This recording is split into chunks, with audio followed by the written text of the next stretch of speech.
So, the five largest language families in the world, in order of number of speakers, it so happens that all of these language families are located in either Eurasia or Africa.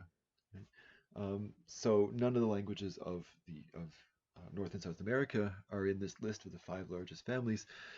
But we're going to look at the languages of the Americas pretty soon in Chapter 9, which is about indigenous languages, mainly of Canada.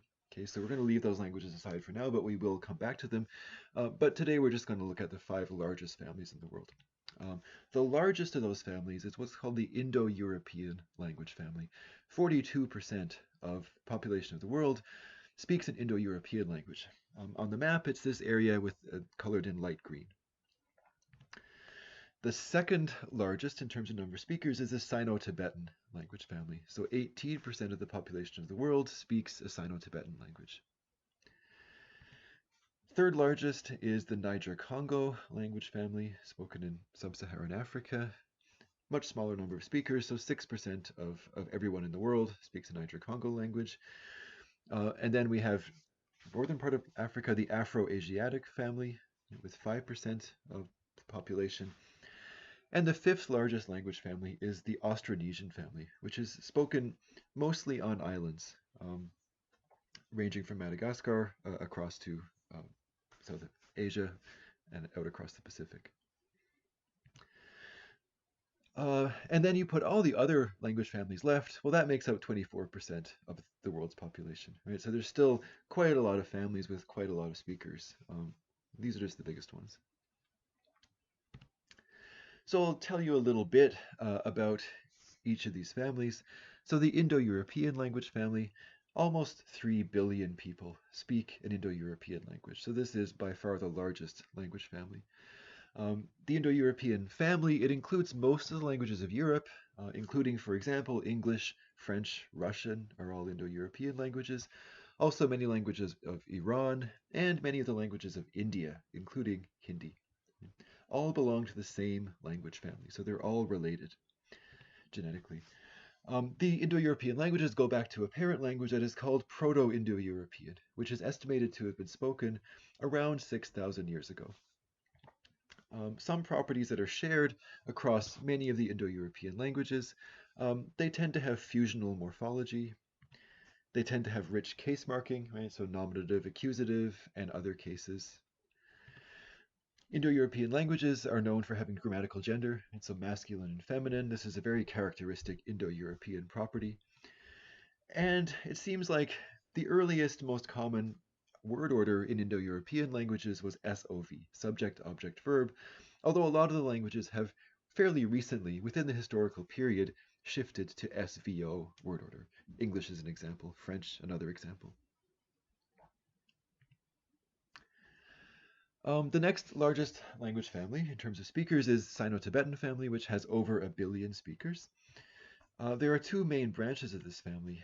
One is the Chinese branch, right? So this includes the Chinese languages such as Mandarin and Cantonese, and there are many other Chinese languages as well. The other branch is what's called the Tibeto-Burman group of languages, and this includes the Tibetan language and the Burmese language.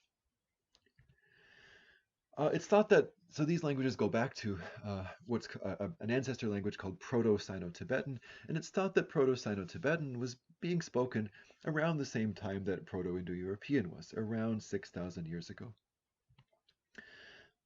The Chinese languages started to split into dialects, which became the modern Chinese languages, such as Mandarin and Cantonese, around 2,000 years ago. Right? So 2,000 years ago, there was a single Chinese language, but at that point it started splitting into dialects, which gave us the different modern Chinese languages that we have today. So the Chinese languages, the diversity that we have is pretty comparable to the diversity of Romance languages. So if you think about French, Spanish, Italian, how different they are from each other, that's about how different the various Chinese languages are from each other as well. It's also worth pointing out which languages are not included in the Sino-Tibetan family, right? So Sino-Tibetan, pretty prominent language family in Asia, but not all languages spoken in Asia are part of this family. So for one thing, Vietnamese and Khmer, which is also known as Cambodian, these are not part of the Sino-Tibetan family. They're part of a different family called Austroasiatic. Also, the Thai language and Lao or Laotian, the language of Laos, these belong to a different family called the Tai Kadai family. Um, Thai and Lao have borrowed a lot of words from Chinese, so much that, in fact, in the past, we thought that they were related to Chinese, but in fact, they're not. It's in the same sense that English has borrowed a lot of words from French, but English is not a Romance language. In the same sense, Thai has borrowed a lot of words from Chinese, but Thai is not a Chinese language genetically. Also, Japanese and Korean are not part of Sino-Tibetan. Japanese and Korean are both isolates, or perhaps they're both small language families because there are different varieties. But neither Japanese nor Korean is related genetically to any other known language. Now, Japanese has borrowed its writing system and many, many words from Chinese, so there are similarities between Japanese and Chinese, but not because they come from a common ancestor language. It's just because of borrowing. It's been proposed by some linguists that there is a large language family called Altaic that includes Japanese and Korean, meaning Japanese and Korean would be related to each other, also includes Mongolian and as well Turkish, right, which is a little surprising because Turkish is spoken quite far from Japanese and Korean. There are certain similarities between Japanese, Korean, Mongolian, and Turkish. However, most linguists think that this proposal about the Altaic language family hasn't really been fully supported. So it's an interesting idea, but it definitely hasn't been proven and may in fact not be true. If we think typologically, what are Sino-Tibetan languages like? Well, mostly the word order is SOV, although the word order in Chinese has become SVO, much as the word order in a lot of modern Indo-European languages has. Originally, Sino-Tibetan languages were fusional, so they had morphology that expressed lots of complex concepts packed into single morphemes. However, a lot of the languages went on to become isolating, right, to lose their morphology, and this, of course, happened in Chinese. Right? So Chinese is isolating, even though if you go far enough back, the ancestor of Chinese was in fact a fusional language. Another thing that we think of as a property of Chinese languages is tone, right? However, tone is in fact a pretty recent development in Chinese. It seems in fact that Old Chinese, the oldest form of the Chinese language before it split into dialects, it seems that Old Chinese did not actually have tone. Tone is thought to have developed in Middle Chinese. Next family is the Niger-Congo languages, which have close to 500,000,000 speakers. These languages are spoken across most of sub-Saharan Africa. There's a large subgroup within the Niger-Congo family that's called the Bantu language group. There are a large number. There are over 250 Bantu languages. Swahili is the Bantu language that has the most speakers, and it's used as a common language across much of this area. Other Bantu languages that you might have heard of are Shona and Zulu. Proto-Bantu, so the ancestor of the Bantu languages, that subgroup, it's thought that Proto-Bantu was spoken at least 3,000 years ago. Right? So the Bantu languages have been diverging for quite some time. Other Niger-Congo languages, aside from the Bantu group, include Yoruba and Igbo, and many, many others, of course. Again, it's useful to talk about which languages are not part of this family. So in particular, the Niger-Congo family does not include another family called the Khoisan languages, which are spoken in southern Africa. And I wanted to mention these because these, again, you've probably heard of, these are the famous click languages. And so these languages have a series of consonants called clicks, right, which sound like, well, a click. What a click really is, it's just another manner of articulation, right? So manner of articulation, if you think back to phonetics, that is, what exactly are you doing to the airstream, right? So a stop is one manner. A stop is you're completely stopping the airstream. A fricative, you're making a small opening and forcing turbulent air through it. A click is just another different way of manipulating the airstream. It can be described very precisely in phonetic terms, but I won't get into it now. But anyway, those are the click languages, not part of the Niger-Congo languages. However, some of the Bantu languages that are spoken next to Khoisan languages have borrowed clicks from those languages. Typologically, properties of Niger-Congo languages, the word order tends to be SVO. The morphology tends to be agglutinative. In particular, these languages really like prefixes. So you'll see that words have quite a lot of prefixes on them, each prefix expressing one single grammatical concept. Niger-Congo languages are also really famous for having many, many noun classes. Okay? Noun classes is basically like gender, right? So in a language like French, nouns are either masculine or feminine, right? So there are two different classes, also called genders. Niger-Congo languages divide nouns into classes as well, but it's not as simple as masculine or feminine. Right? These languages have many, many more classes. So, for example, Swahili has 16 different noun classes. You could also think of this as 16 different linguistic genders. So there's a different class for persons, a class for trees, a class for groups, for animals, for abstractions, and so on. So if you think it's difficult, if you learn French and you have to remember whether a noun is masculine or feminine, well, if you learn Swahili, you have 16 different of these classes to keep track. Although, as you can see, many of them make sense because they follow from the meaning of the noun, for example, whether it's a person or a tree or an animal.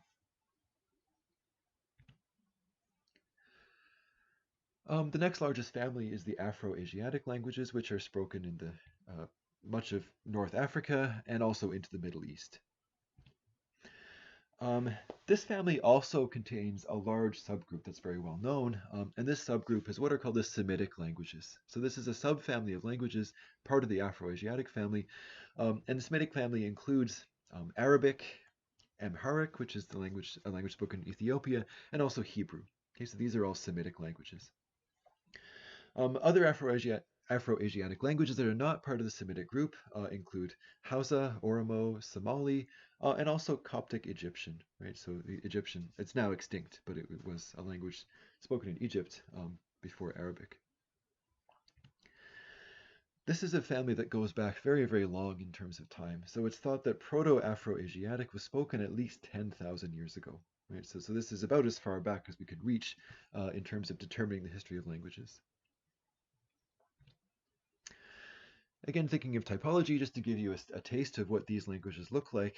So Afro-Asiatic, typically you find VSO word order, verb initial, right? So this is a little bit different from the other families we've been looking at. Some of the languages also have SVO order. These languages, like Indo-European, tend to have grammatical gender, like masculine and feminine, right? So Indo-European and Afro-Asiatic, these are the two kind of strongholds of masculine, feminine gender systems. Another thing these languages are known for are what can be called emphatic consonants. So consonants such as uvular, which are produced using the uvula, right at the back of your throat, or pharyngeal consonants, which are produced by constricting your throat, or ejective consonants, which are a certain kind of strong sounding articulation of consonants. Right? So if you think about Arabic, right, many people have this idea that Arabic has these sort of consonants that are produced in the back of the mouth, sort of a guttural kind of sound, as it is sometimes described. Another property that's very famous among these languages is having morphology that involves taking a root made of consonants and switching up the vowels to give different meanings. And I introduced this last semester when we talked about morphology. So for example, in Arabic, there's a root K blank T blank B, which means right. And then you put different vowels in there to give different meanings. So kitab is book, kutub is books, plural, katib is writer, kutab is writers, kataba, he wrote, yaktubu, he writes. So same three consonants, depending on what you do with the vowels, you get different forms of the word. Right? So very, very typical of Afro-Asiatic languages. Another typical property, very specific, is that these languages tend to have third person singular masculine Y prefix and a third person singular feminine T prefix. Right? So that's a very specific property, but it is shared across many, many of the languages in this family. And then the fifth largest language family is the Austronesian languages, which has over 300 million speakers. The Austronesian languages are spoken over a massive geographical range. So they range from Madagascar, which is off the coast of Africa, right across to Hawaii and Easter Island, which are in the middle of the Pacific Ocean. Okay, so such a huge range. Um, an interesting fact is that they're spoken almost completely on islands. Right, very very little of mainland continent Austronesian languages. The family includes, going from west to east, so Malagasy is the language of Madagascar off of Africa. There's Malay, which is spoken in Malaysia and Indonesia, and Javanese, which is spoken in Indonesia. The Philippine languages all belong to the Austronesian family. So the best known of these is Tagalog. The indigenous languages of Taiwan also belong to the Austronesian family. Now, Chinese is the dominant language in Taiwan today, but Chinese is a relatively recent arrival on Taiwan, and originally the languages of Taiwan were Austronesian. They are endangered today.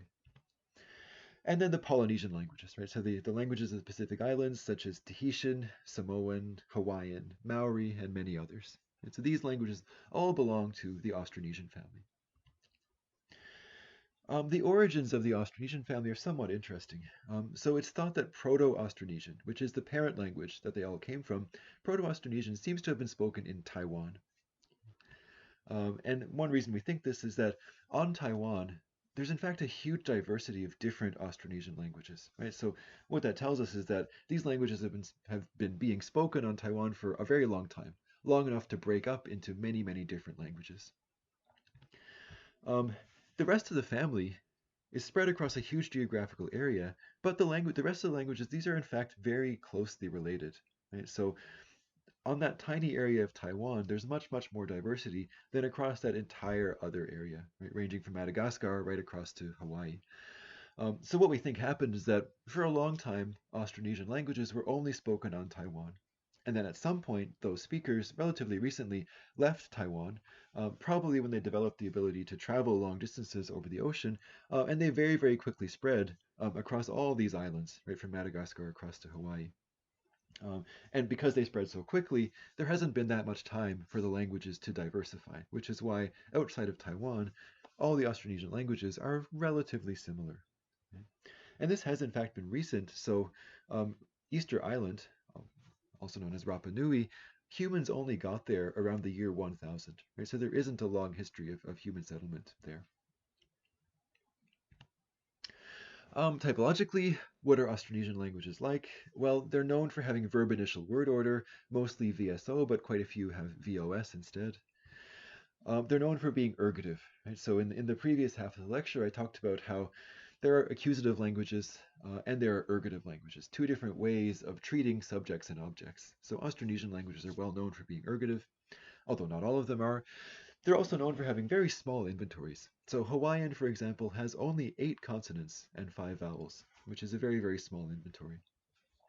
Also tend to have a very restricted syllable structure. Some Austronesian languages, you can only have a CV syllable, right? That's the least marked possible syllable. And in a lot of these languages, it doesn't get any more marked than that.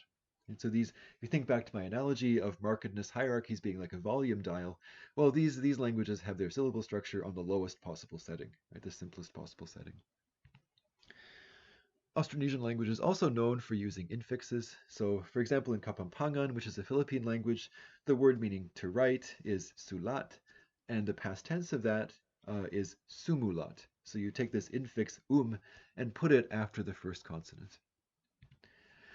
These languages also make a lot of use of reduplication. Do you remember what reduplication is? It's taking a piece of a word or an entire word and repeating it in order to do something grammatical. So in Balinese, for example, buku is book, and the plural is buku-buku, books. So you do reduplication to form the plural. In Kalinga, boloi is house, and boboloi is village. So this is an example of partial reduplication. You take the first syllable and reduplicate it, and you get a meaning that means something like collection of houses.